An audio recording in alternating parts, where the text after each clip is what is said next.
itu adalah mobil foil. Perannya bukan untuk mengemudi. Ini adalah formasi teknologi yang disebut sebagai sangkar Faraday. Dia bisa memblokir sinyal apapun. Saat membongkar pelacak elektronik karena kekerasan, chip akan mengirimkan peringatan. Itu tidak bisa diteruskan di dalam mobil kertas timah dan pasang pelacak di radio tua. Para pelacak akan berpikir bahwa radio itu tidak rusak. Ketika semuanya sudah siap, beberapa orang bergegas ke perbatasan untuk menyelundup ke Meksiko. Tapi tidak jauh dari sana, kami bertemu dengan petugas patroli perbatasan. Lebih buruk lagi, mobil terjebak di pasir. Doni berinisiatif untuk memperbaikinya, menyebut dirinya sebagai seorang pecinta burung. Saya datang ke gurun untuk mengamati burung. Petugas patrol sepertinya percaya. Ingatkan Doni bahwa buronan itu ada di gurun ini. Harus berhati-hati. Namun para petugas patroli itu sangat berpengalaman. Mereka berbalik dan melaporkan buronan ke markas, meminta mereka untuk mengirim dukungan untuknya, lalu cabut senapannya. Dia ingin mengendalikan situasi. Kedua penyelundup juga mengeluarkan pistol mereka. Sepertinya saling tembak akan segera dimulai. Saat itulah para patroli membiarkan anak-anak itu keluar dari mobil terlebih dahulu. Tapi ayah berteriak kepada anak-anak untuk tetap di dalam mobil. Karena anak yang berperan sebagai penyangga antara kedua kekuatan tersebut, begitu anak-anak keluar dari tempat para patroli, tidak ada masalah. Tapi ibu khawatir anak-anaknya akan terkena dampak baku tembak. Perlahan dia keluar dari mobil dengan dua anak yang ketakutan. Faktanya, kedua belah pihak tidak mau bekerja sama.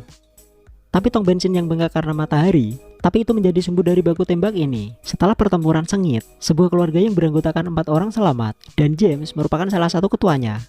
Untuk menghindari perburuan berikutnya, 5 orang hanya bisa berjalan maju.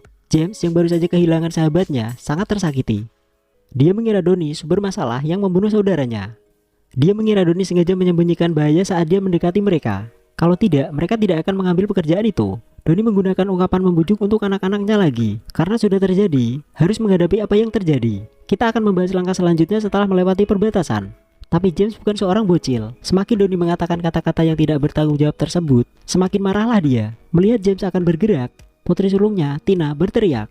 James memandangi keluarga yang ketakutan itu dan berhenti. Tetapi dia juga berkata, "Jika kamu melakukan apa yang dikatakan Doni, matilah kau." Doni berbisik kepada keluarganya, "Maka tidak ada yang akan mati." Tapi adegan saling tembak yang baru saja terjadi membuat kata-katanya tidak meyakinkan. Doni kemudian memutuskan untuk mengambil jalan pintas. Berjalanlah di tempat pelatihan pengeboman angkatan udara di padang pasir. Setelah perhitungannya, itu artinya kita akan memiliki 6% kemungkinan terbunuh. Anak-anak ketakutan dengan rencana itu. Tapi ayahnya, Doni tampaknya punya rencana. Lalu memberitahu James, "Kamu harus tahu orang yang bisa membantu kami. Kita punya uang untuk membayar." James mengatakan apa gunanya punya uang. Tidak ada sinyal untuk 100 mil di sekitar sini. Saya tidak dapat menghubungi siapapun yang dapat membantu kami. Doni bilang sinyalnya bukan masalah. 7 atau 8 km jauhnya dari sini, ada menara sinyal yang ditinggalkan.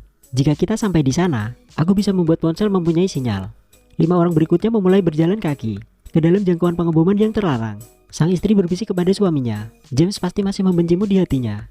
Kita harus berhati-hati kepadanya."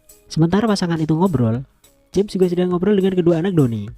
"Aku ingin tahu apa yang terjadi pada Doni. Siapa yang mengejarnya?" Kedua anak itu sebenarnya tidak tahu banyak. Yang dia tahu adalah bahwa agen pemerintah sedang mengejar mereka. Putri tertuanya dipengaruhi oleh James. Diam-diam dia menanyakan pada ibu apa yang ayah lakukan.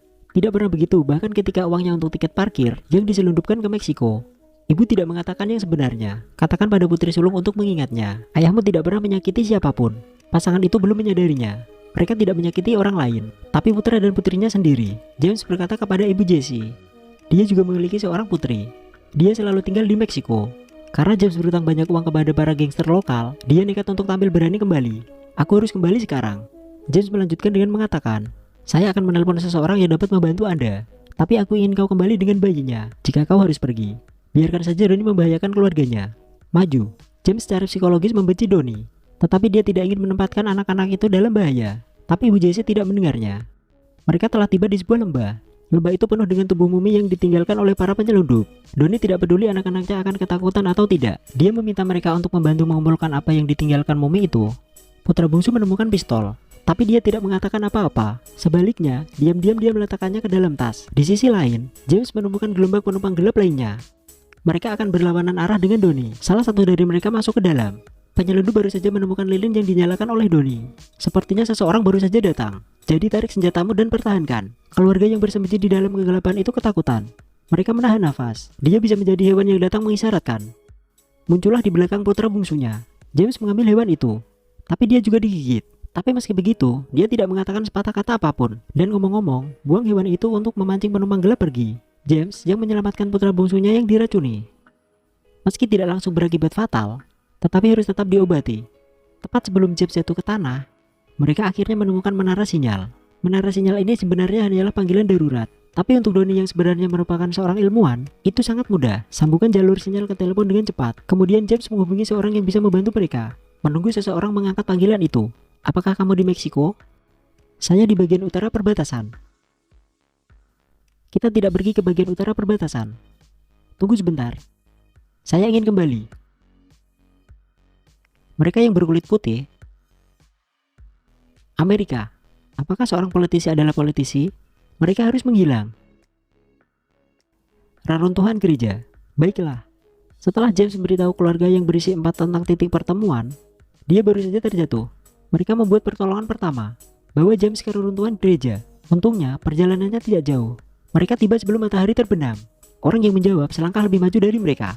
Dia membiarkan beberapa orang rehidrasi dulu dan keluar dari sini, dan memberi James obat anti racun. Sebuah keluarga yang beranggotakan 4 orang akhirnya keluar dari gurun. Datanglah ke Meksiko impian. Tapi apa yang mereka tidak tahu adalah rumah itu baru saja keluar dari sarang serigala menuju sarang harimau lagi. Akan semakin banyak orang yang ingin mengetahui rahasia Donnie. Wajah asli Donnie akhirnya terungkap. Banyak yang bertanya di kolom komentar kenapa kuliahnya tidak selesai sekaligus. Karena seri ini, setiap detail kunci dengan 3 kata akan ketinggalan. Jika kalian tidak sabar untuk melihatnya, bisa jika ditemukan sebelum dibunuh. Itu saja untuk edisi kedua hari ini. Sampai jumpa di episode berikutnya.